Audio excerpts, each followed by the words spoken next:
Hello, everybody. I want to welcome you to a conversation about having conversations.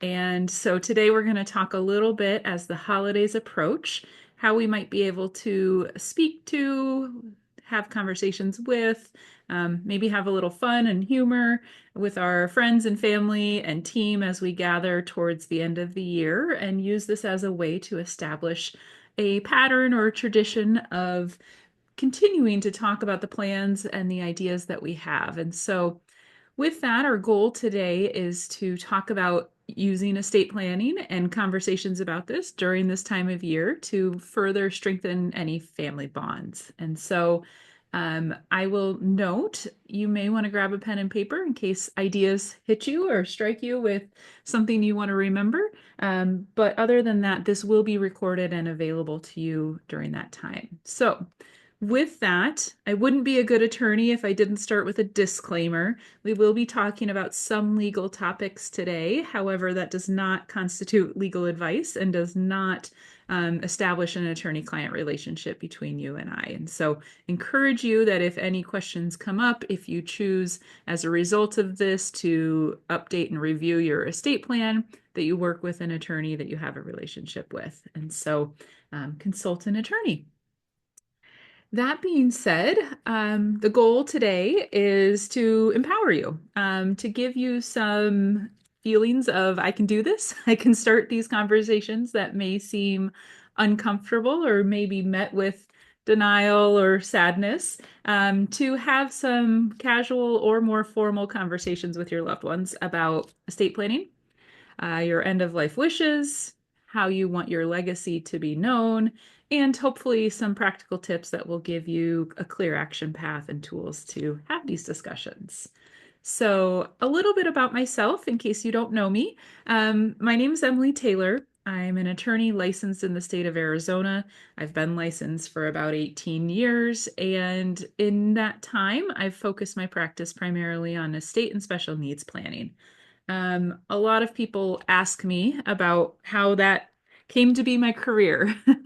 And I often have a funny story I'll tell about crying in an airport and telling my dad, fine, I'll go to law school. But the reality is that my family legacy really kind of led me to this path, not necessarily in the law aspect. I'm the first lawyer, but in the aspect of having conversations about meaningful things, specifically aging, injury, illness, end of life.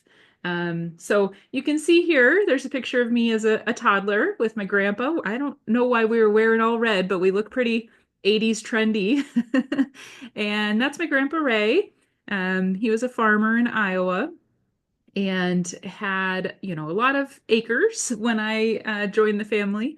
And what I didn't know, but learned later on through life, is the practice that he built this business, both in running a farm, managing his team, but also working in irrigation and other kind of up and coming things. And then later, how he started to use any earnings from the farm to invest in stocks to look at his way of building a legacy that became an important part of our family. And so, my grandpa Ray, I was the only granddaughter, so I was often told the favorite granddaughter. And our joke after I started practicing law was every time I talked to him, he'd ask me if I put anybody in jail that day. Now, I don't actually, I never have done any criminal law, but it was what he thought of as lawyers. And so it gave us an interesting kind of connection.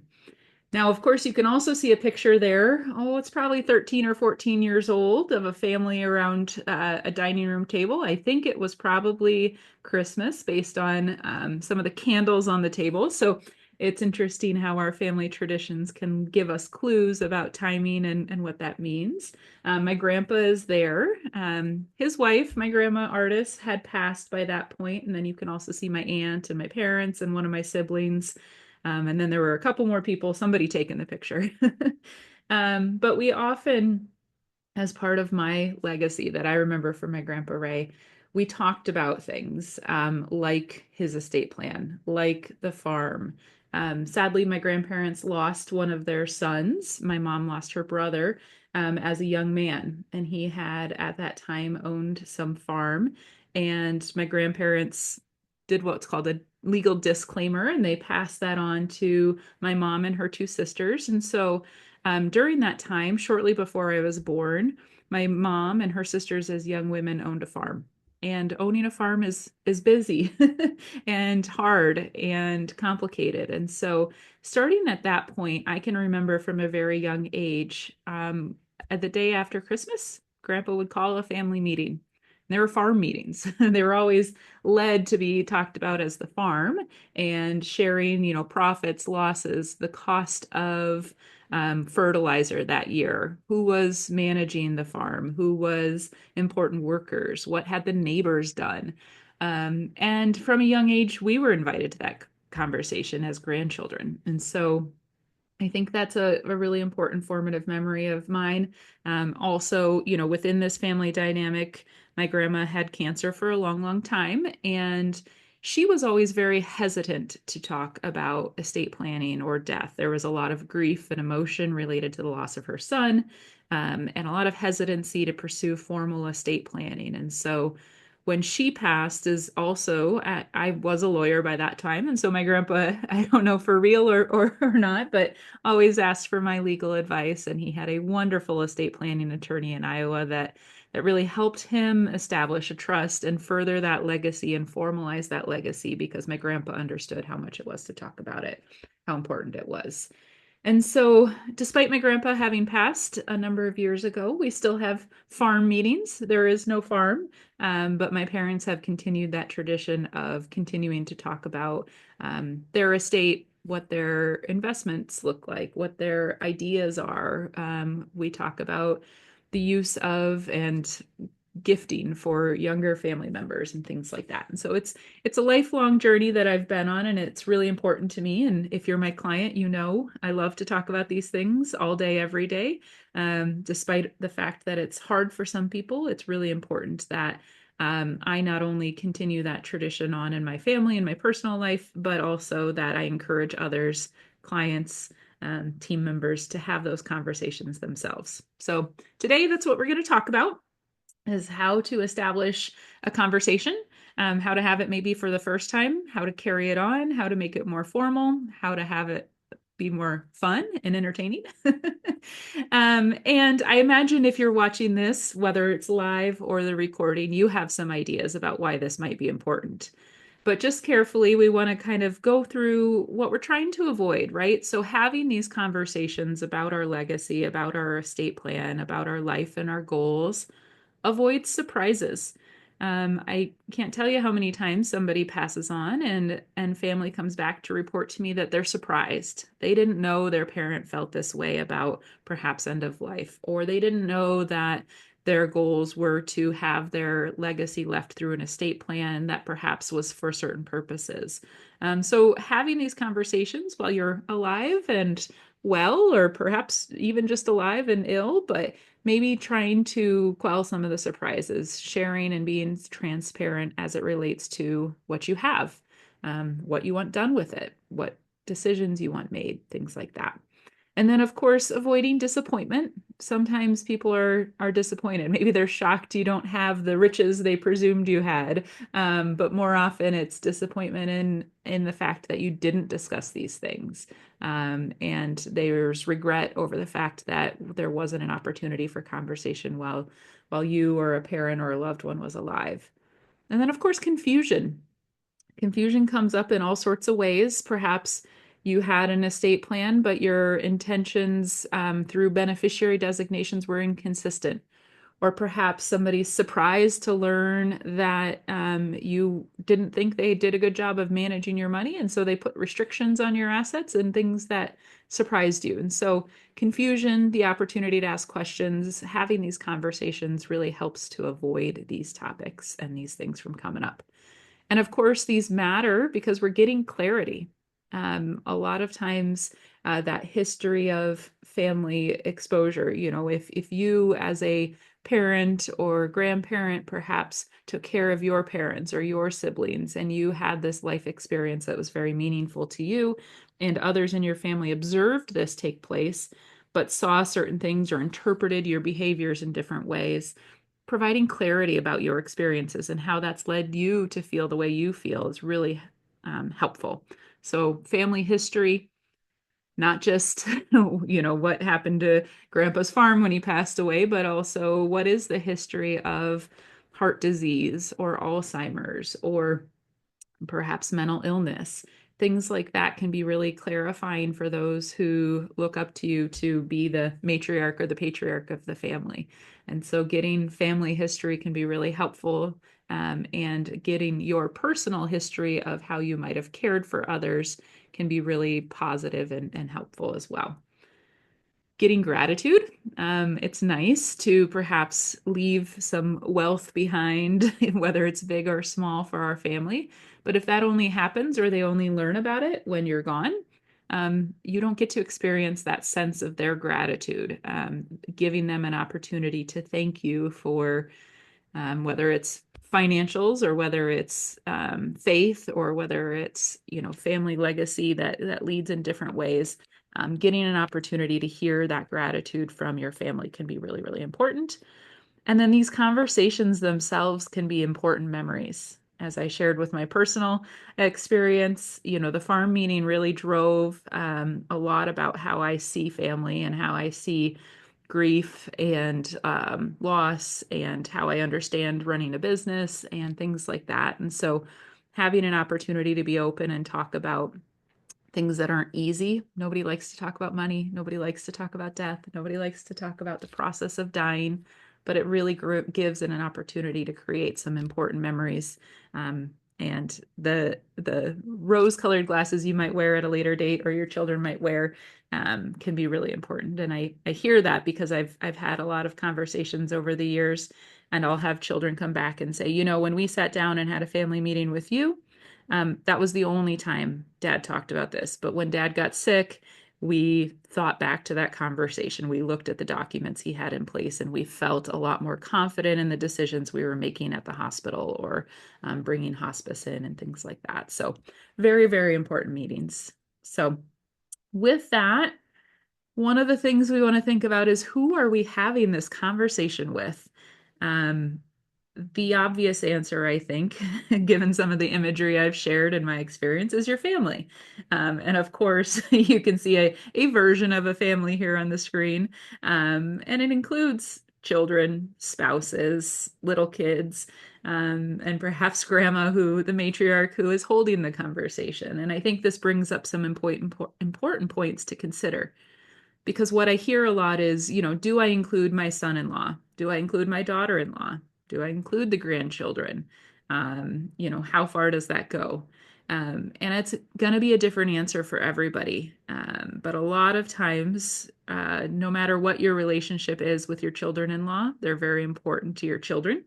And they're going to be there for them, and they're going to be a support system for them if you're ill or dying. And so I think there's some opportunity to consider people you may have historically hesitated to include in the conversation, but starting to bring them in on certain levels because if they're going to be there, if they're going to be a part of the experience, if they're going to be a part of the support team, their involvement's really important. Now we also have the delivery guy. I don't think he's very important unless, of course, he's somebody that you've met more than once and have a relationship with. But there are obvious people that I don't think need to include, and that's, of course, I hesitate to include anybody who might be in your employment in the home, just because there arises a lot of opportunity potentially for somebody to take advantage of that situation. And so I don't encourage you to, flip through your estate plan with every caregiver that comes in, talk about your wealth with the cleaning team. So I just hesitate to expose everybody. But there are a lot of other people too who I think can be really important. This time of year, the end of year, I just in this last week had an appointment with my accountant. We wanted to do some end of year tax planning. You might be having that meeting too. I think that's a great opportunity to talk to your accountant and share with them, any big changes as it relates to the finances or your intentions. A lot of times you'll meet with your financial advisors towards the end of the year as well. It's common for a financial team to review with you your estate plan, both the documents you've provided to them from your attorney, but also how you have ownership and beneficiary designations. And so that's a part of the team that you want to talk about everything with. And then, of course, your healthcare providers. I don't think I need to remind you it's cold and flu season. But if you happen to be going in to see your team, your primary care physician, or perhaps a specialist you see often, it's always a good idea to ask, hey, do you still have a copy of my healthcare directive, my power of attorney, my living will? Is there any questions you have? How can I make sure that if I go to the hospital, surprisingly, that they know that I have a primary care that has my history? How will you be notified? How will my family know that you're my doctor? There's a lot of levels to that conversation as well. And it's not always on their checklist of things to cover with you, but I encourage you to bring it up and to make sure they have a copy of all of your most recent documents. Make sure they have any necessary HIPAA waivers so that they can talk to people who might be involved in making decisions for you moving forward. So these conversations are not a one and done, but especially as you go back to your family, whether your family is related to you or a family you've created on your own, um, sharing with them how you've also shared with your team, making sure your family knows your team. Who are your doctors? Who are your financial advisors? What about an accountant? Do you file a tax return? Do you have a long history with your accountant? Do they know a lot of about, what your house was when you purchased it, basis on your stocks, things like that. So just encourage you to broaden that concept of some of these end of year conversations and having a regular way of communicating about these things. There's always a question about when's the right time to have this, and this will be unique for your situation. We think of the holidays as being a time to have some of these conversations because for many families, that's one of the few times you have an opportunity to get everybody together every year. And so it leads to having an opportunity to have that or set that tradition. Now, does it need to be while you're carving the turkey and going around the table saying what you're thankful for? I don't think so. Sometimes that's appropriate, but not always. A lot of times, families, depending on where you live, and of course, if you live here in Arizona, this is the perfect time to take a family walk, to go for a hike, to stretch your legs after dinner, to let the food settle. Walks can be a good opening time because it gives you an opportunity to casually bring up some things that are really important to you and then ask that perhaps, hey, tomorrow when we're all getting up and having our coffee, let's sit around the dining table. Let's look at my estate plan. I want to share some things. I want to make sure you feel comfortable. I want you to remember what we've been talking about. Sometimes there's opportunities, perhaps after the young ones have gone to bed, if you decide not to include them. So sitting around the fireplace, perhaps it's time when you would play games or have casual conversations. Now, depending on your family, if you enjoy some wine at dinner or at the end of the evening, perhaps you want to be careful about everybody's level of intoxication. But sometimes those quiet hours when some of the younger folks have gone to bed can be really important. And then, of course, there's always the idea of calling a formal family get together. And perhaps that is, hey, we eat Thanksgiving dinner at 4 and we watch this football game, but afterwards, I really want to make sure that we sit down. Can you make sure you stay until 9 because I want to spend about an hour. Or perhaps, if everybody's in town for the Christmas or Hanukkah holidays, that you have a longer opportunity to say, hey, on Saturday morning, I want to make sure we review these things. It'll take about an hour and a half. I expect you to be there. Or I ask you nicely to be there. So you have a lot of opportunities to both casually and formally start these conversations, but I think they're really important. And so encourage you to think about that. Now, the big thing is, what are we going to talk about? What are we going to discuss? What's appropriate to discuss this year? What's appropriate to discuss every year? And it's going to be different for everybody, but I just encourage and hope to give you some ideas. So, of course, if there's any news in your life, it's an important time to share it. Sometimes news can be awkward to share. Perhaps you're a widow or a widower and you've started dating again. That brings up a lot of emotions, but it is important that your family knows who's important, who's around. Perhaps it's important to know if you're online dating to make sure that they don't see any signs of people taking advantage or love bombing you, if you know that term. Sometimes people have ideas that have come up, and maybe you're starting to think about moving. Maybe that moves means moving to a different neighborhood. Sometimes that means downsizing. Sometimes it means upsizing. But the idea of, I have some ideas, I want to move to Portugal.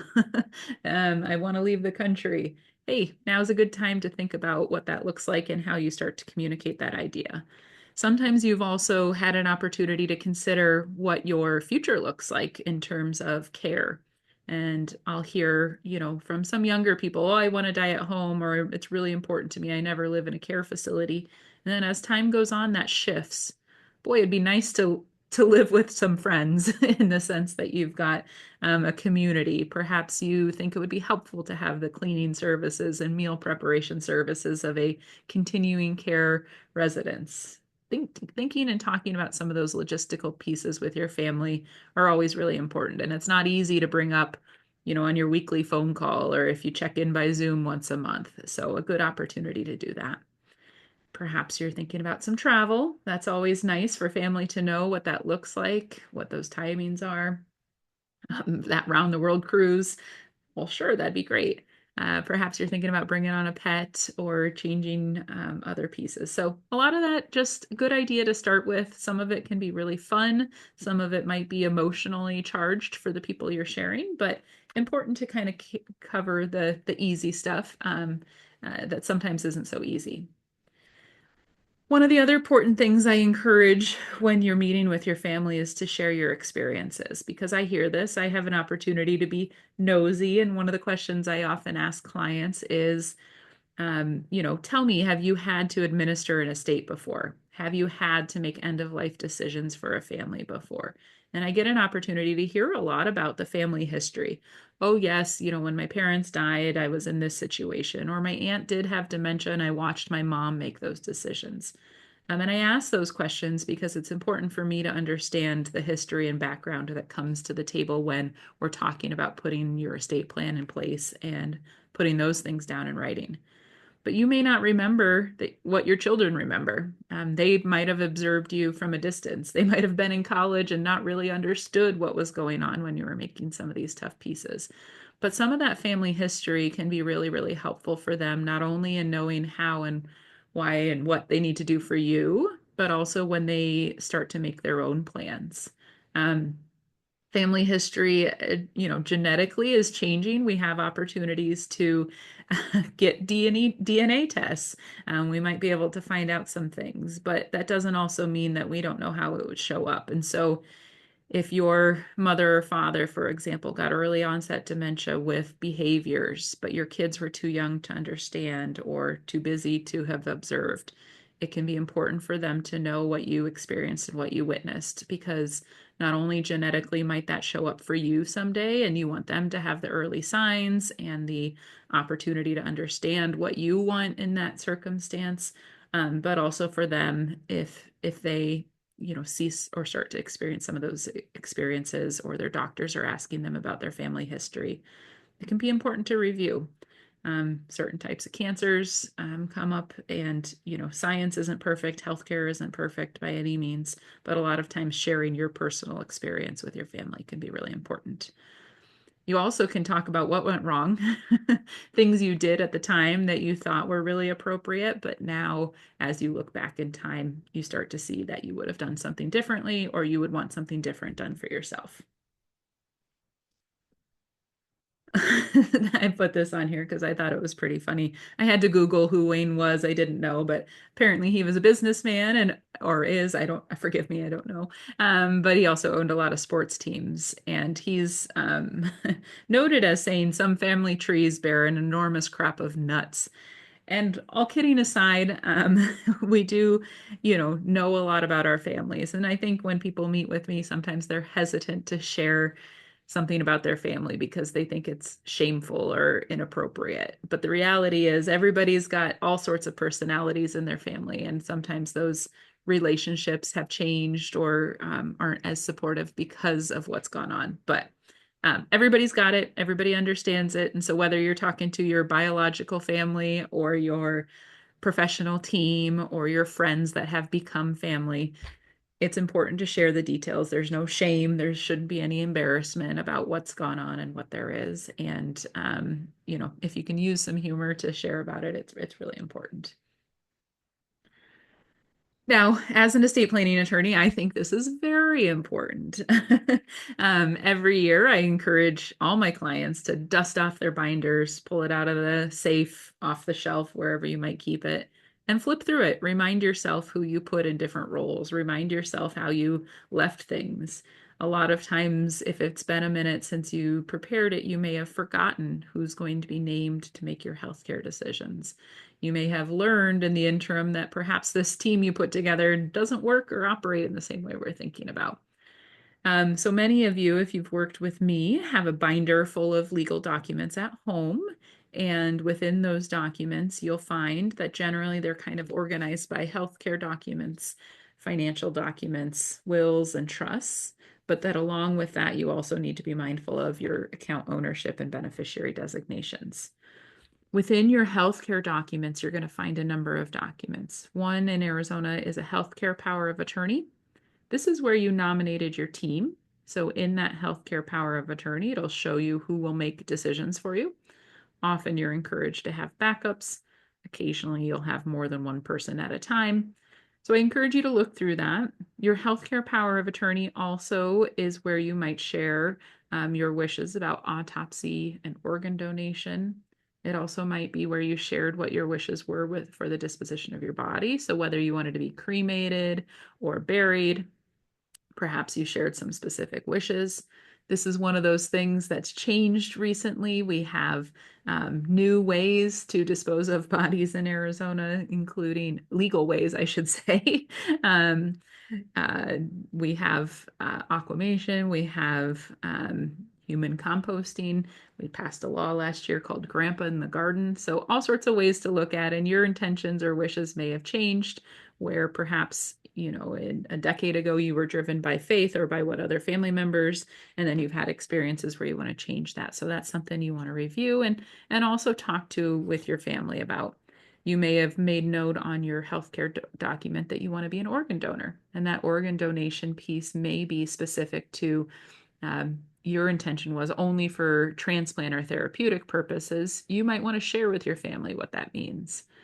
Sometimes people, after they've received a diagnosis, may want to donate their body to a certain research program. That's important to share because the people who will be if, facilitating that arrangement need to understand what your wishes are. So, really important to go through that healthcare power of attorney.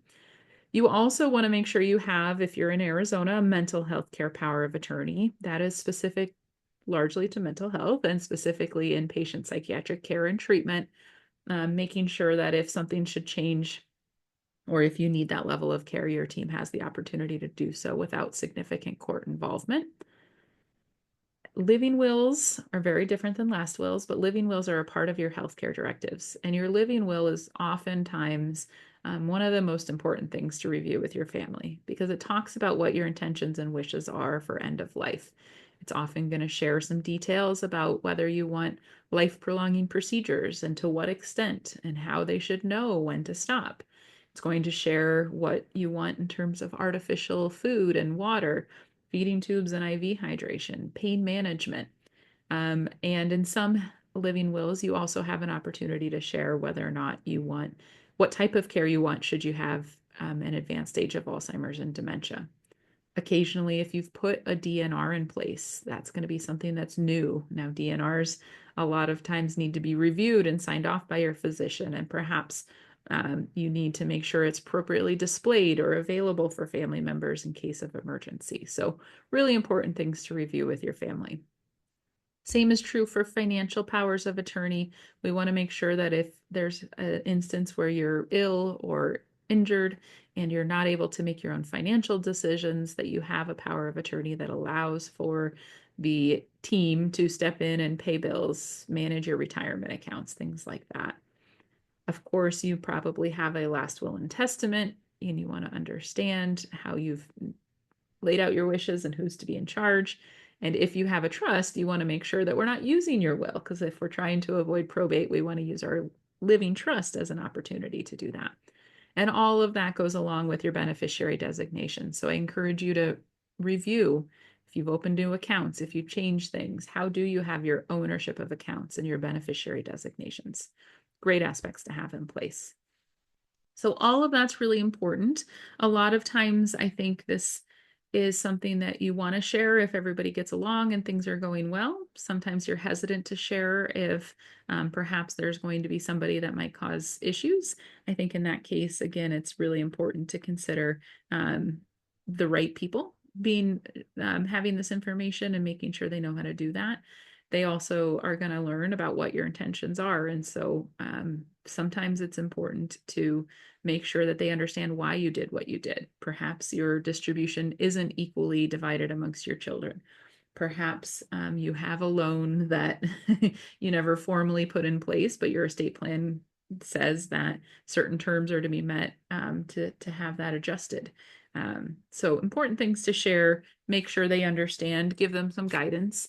I think it's really important to share these documents and any updates with, of course, the team you've named. And so sometimes you may not have put family or friends, and you may instead have professionals. So I always encourage you to perhaps set up an appointment with them as well to share all this news. We want to talk about changes. So perhaps you've been doing this. Perhaps every year you do dust off your binder, you show them the documents, and things haven't changed. And so you feel like maybe you can skip over that. But I think there are other things to share as well. There are changes in the law.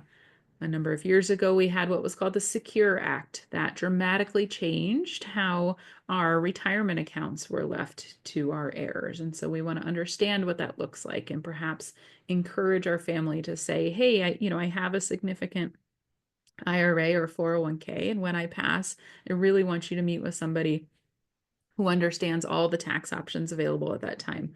Maybe encourage them to consider being charitable as a way to manage the income taxes that are due from some of those retirement accounts. Sometimes if the relationship with a son or daughter-in-law is changing, or even if somebody's not yet married, talking to your kids about understanding what it means legally to get married, to have a premarital agreement or to not, and how perhaps inheritance or gifts that you make are treated differently under the law. So really important to kind of bring some of those things up and again, encourage them to do their own research and understand. Lessons on financial management. Depending on who you're talking to, people at all ages learn lessons about financial management different ways. I often tell clients that, when back in the 80s, when we'd get the newspaper on Sunday and we'd see all the stock listings and what everything was from an early age, my dad would have us buy stocks. We'd get some pennies and we can invest and we can learn about how the stock market works, how trades are made, how investments work. Sometimes you might want to introduce your children, your adult children, to your financial advisors. Perhaps they don't meet the threshold for being able to be privately advised, but someday when they inherit from you, they'll need to understand how to work with a financial professional, to understand tax planning, to understand savings, to understand insurance, all of that. But no matter the age, I think it's important to start to instill some of what you've learned. Again, lessons perhaps you learned the hard way. Maybe they don't know that when you were 25, you started a business with your best friend and invested a bunch of money, and you learned a bunch of lessons really quickly about how that didn't work out for you or how you feel. So something to think about, what you share in the meetings, all of that. Now, if you have a family member that has a disability, this is going to be important too, that we also share a lot about their lives if they're not able to share on their own. And that's because often your estate plan is going to be providing for them and perhaps setting up a special needs trust that you expect another sibling or another family member to manage. We know that weekly laws change as it relates to Social Security and Medicaid. Often we need to understand sometimes our loved one or child's benefit has changed because you've retired. So perhaps they were on SSI and now all of a sudden they're receiving disabled adult child benefits through Social Security. So they got a raise. does your other adult child understand what that means for making sure they stay under $2,000, their income is provided for, what a rep payee is, a lot of the things that you understand, but perhaps they don't know. And so what changes or updates have there been related to that? Team updates. It's common if your loved one is receiving services through DDD, they perhaps have a new support coordinator. Perhaps they have a new medical team. Perhaps you're thinking about moving them, that there may be a change coming there. And so it's really important to keep the family up to date on all of those things. And of course, your desires and goals, just like they might change for yourself, often change for your loved one. And so I'll hear a lot of times families say, I always said I never wanted my child to live in a group home. But over the last 5 years, they've been expressing a desire for more independence or living with peers. And, I've toured some facilities or some group homes, or, I've got a great group of moms that I talk to, and we've been talking about setting up a IDLA or some other living arrangement. These types of things are really important to share with your family, because if your other child, heard as a young adult, I never want your sibling to live in a group home or outside the home, and I expect you to have a casita in the backyard, or I expect you to move into the house. There's a lot of psychological things that does for somebody, and if they haven't heard that your opinions have changed, then it's something that can be a big shift and really, really important. So encourage you to talk about and share and hear what they're thinking. Sometimes they also feel like, you've always talked about or given me permission to say that when you're gone, I can find somewhere outside of my home. But in fact, I've been talking to my husband, and we're looking at homes, and when we're looking at homes, we're thinking about where my brother or sister live. And so there's a lot of opportunity for, I think, open and transparent conversations there to be had. Now, some of the other things that can come up, unfortunately, pets and pet loss are a big part of families. And so making sure, how pets fit into the equation, whether you have a brand new puppy you brought home and your child's worried that that dog might outlive you. You may have had some experiences where you spent a period of time ill or being cared for that have changed how you feel. You may have gotten a new tattoo. You may have gotten a new tattoo that says "Do not resuscitate," and you've changed how you feel about end of life care. But there are all sorts of things that come up, and I just encourage you to really brainstorm about all the things that you might want to share during your family meeting and what that might look like, casually or formally. Now, how might your team react? How might children react? How might children who are no longer young react? A lot of times, obviously, when we think about losing a loved one, that can come up with feelings of sadness, anticipatory grief, right? Understanding that this will happen. Sometimes a lot of denial comes up. I don't want to talk about that, Mom. You're never going to die. Dad, don't bring that up. You're only in your 70s. You've got a long, long time to live. So a lot of sadness, a lot of denial, a lot of questions, sometimes some anger, perhaps blame, a lot of childhood things can come up. So I think it's fair to expect that people will have different reactions and that they'll change over time. So if this is the first time you're having this family meeting, these reactions are going to be probably a lot stronger. And they can also be very surprising. You may have put in your estate plan that my daughter Julie is going to be the best healthcare decision maker because she's a nurse and she'll know when to pull the plug, and she can just do this. And then perhaps when you talk about things, you're surprised by the emotional reaction, because for a lot of people, it's easy to separate our professional lives from our personal lives. But one of the things I think you'll notice is that after you start a tradition or after you have more than one conversation, there's things to expect and things that will shift and change. And grief of lost ones, people we've already lost, is inconsistent at best. It's not something we can anticipate. And so just something to think about as you're going through everything. What else might come up? Laughter, fun, hugs, a joy. These are all things that also can come up. And because, that sense of gratitude, that sense of relief, hey, Mom, I've been worrying my whole life what you had planned for my brother. I knew you hadn't addressed your estate plan. I knew you weren't talking to me about this because it caused you grief, but I'm so glad and relieved that you went and met with an attorney. You set up that special needs trust. You're going to appoint me as a co-guardian this year. I'm so relieved that you want to talk about what all this looks like. That's a really common result as well. And you can get a little bit of all of these things. So I think it's fair to be prepared for these items. The other what ifs come up as it relates to you.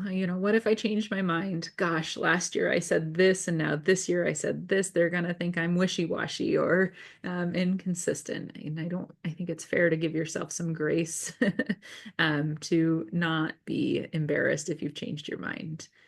What if your family doesn't want to talk at all?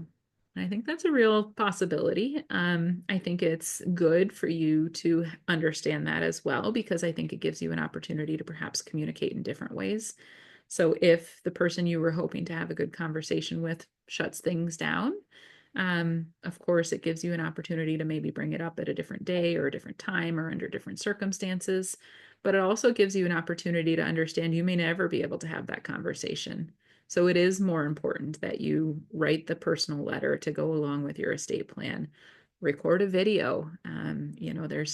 We live in a day and age where there's an opportunity to have a lot of technological pieces to fill in some of the blanks, but also to give them time and space and to say, I hear you, I understand you don't want to talk about these things. I know this isn't a good time now, but it's important to me, and I ask that in the next 6 months, we do find a time to have this conversation. And what if you get emotional? I think that's very fair. Even if it might be your death we're talking about, that doesn't mean it's not emotional. Um, these are all very big things, and of course, bring up a lot of conversations, some that you weren't expecting.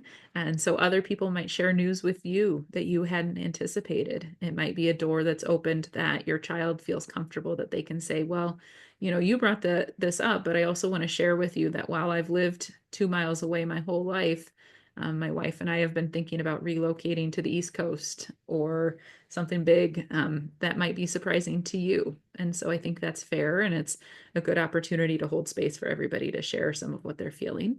I also think it's a good opportunity to remind your adult children that you may have done your estate plan, and if you may be at an age where it's more appropriate, I say with air quotes because there's no such thing, but encouraging them to do their own estate plan.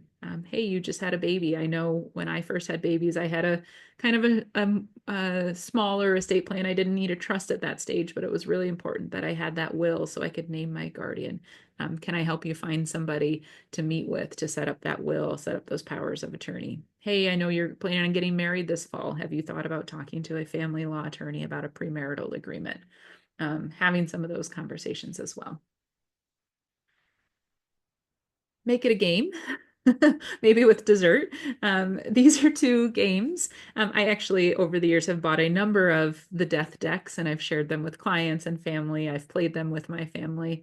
I haven't seen Hello Death, but again, it's same idea, exploring mortality, embracing life. How can we not make it our fault if we want to bring up certain topics, but instead rely on the luck of the draw? What card are we going to draw? I often talk about in the death deck, one of my favorite draws was there's a question that says, when your spouse passes away, what's one thing you'll keep forever? And what's one thing you'll throw away immediately? And a lot of times that's a great conversation starter. Oh my gosh, those ugly purple shorts you've had for 30 years, those are going in the trash right away. Those sneakers you've been hanging on that stink to high heavens and our whole garage smells like, I'm throwing those right away. But you'll also hear, what are things you want to keep? I didn't know that my recipe collection was something you wanted to make sure you had. I'll make sure that in my personal property memorandum, in my estate plan, that you get that. So having these conversations, talking about the songs you want played at your funeral, what you want the dress code to be, what do you want to know while you're dying, right? Do you want pain management? Do you want people crying at your bedside, or do you want to make sure that everybody has fresh air and is laughing and telling good stories? So all sorts of things that I think it can be brought up and prompted in this. Start a tradition. So that's where we kind of started this conversation, was talking about my family tradition and what that looked like. And because, my grandparents had children that lived in different places and knew everybody would be around after during our Christmas holiday, it was always the morning after Christmas. And so there's a tradition to be had there, and I think it gives room for people to bring things up that they may hesitate. It brings and leaves opportunities to continue and carry on a conversation. Because the reality is, having these conversations may inspire change too. Whether that's you or your children or your friends or your professionals, there's likely to be follow up. And so, how to make sure that it wasn't just the one conversation, I think is really, really important. And with that, I just want to say thank you. Thank you for thinking about this. Thank you for perhaps setting up your own opportunity or tradition to have. Thank you for being mindful that there's opportunity. Holidays are a tough time for a lot of people. Holidays are a great time for some people, but there's fair to be a mix when we think about all the work that goes into preparing a meal. Some families select gifts. Some families have hard conversations. This can be a trying time.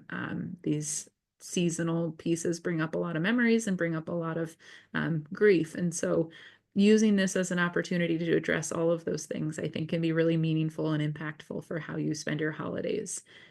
So I appreciate you taking the time to listen to me. I'm going to go ahead and end this webinar. If anybody who's attending live has questions, of course, they can enter those there. But anybody who might want to be inspired to sit down with me to review your estate plan or to start an estate plan, or perhaps if we've already been working together, for me to host that family conversation. Please don't hesitate to reach out, schedule an appointment online, give our office a call. We're always happy to help, and I look forward to hearing from you. And I hope that if I can do anything, you'll let me know.